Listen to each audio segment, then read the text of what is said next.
Charity Begins at Home by Hudlin. This is a love story about my grandfather, Percy Richard Lane, born in Barbados, West Indies on December 26, 1930. A builder by trade who understood why a structure had to be built, for it had to weather the seasons of life and times of change.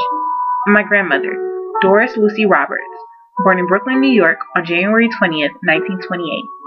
A woman of virtue, whose love and commitment to her family, as well as her strong belief in her faith, weathered the storms and nurtured a legacy. My grandparents were married on September 7, 1963, in Brooklyn, New York. They shared a passion to help others and instilled that desire of service to their children and grandchildren. I remember hearing stories about my grandfather, who built homes, but who more importantly was a builder of lives. He secured many of his family's passage to America from Barbados in hopes of building a better life for themselves and their families. He strengthened young men's character and mentored many young apprentices in the secrets of his craft. It was very important to my grandparents that their extended family reach their goal in life. They made many personal sacrifices to support their dreams by contributing to their education. They housed family and fed all that sat at their table. I was constantly reminded that having a positive impact on just one life meant your living would not be in vain. Over the years, they gave to so many unselfishly and still always made their children and grandchildren a priority. I look forward to spending time with my grandparents. I remember feeling so special, so loved by them. Spending time with my grandpa, sharing mangoes as we sat in the sunroom and talked about whatever came to mind was one of my favorite things to do. My grandmother was a terrific cook and seamstress by trade. She passed down her simple recipes and taught me how to sew my first button on a coat.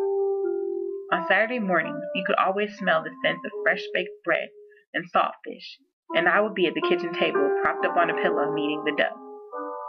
I would look forward to those quiet afternoons where Grandpa would sit down and tell stories about his younger days and his hopes and dreams for his family.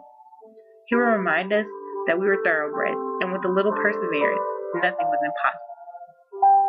My grandmother was a closet comedian and always knew how to make me laugh. Even as her health deteriorated, she comforted the family with her sense of humor and optimism. To her, nothing was ever as bad as it seemed, and there was always a brighter day coming. I realized as time went on that this special couple who gave so much to me needed my help. I believe I was about 10 years old when I first observed my grandparents struggling to read labels on items at the grocery store. I never thought before then that the possibility of them not being in my life existed, but for the first time, it was something that I seriously started to consider. The inevitable consequences of aging suddenly became apparent to me in my Nana's slowing gait and my grandpa's failing eyesight. I knew then that they needed my help, and therefore I told my parents I wanted to spend weekends with them. I gave up weekend excursions to the mall and playdates with my friends in exchange for grocery shopping, household chores, and just spending time with my grandparents. It never occurred to me that our time together would be so short. Plagued with terminal illnesses, they passed away in 2006, much too soon. I am, however, eternally grateful that I had the opportunity to spend the time I did with them, gaining wisdom and creating lasting memories. The experience of caring for my grandparents has had a profound impact on me. I was tremendously saddened at their passing, yet at the same time, I felt a great satisfaction at having made the sacrifices that I did to be of service to them in their time of need. The impact of that experience has fueled my passion for service to others. My goal is to one day become a caring, compassionate, well-prepared, thoughtful physician.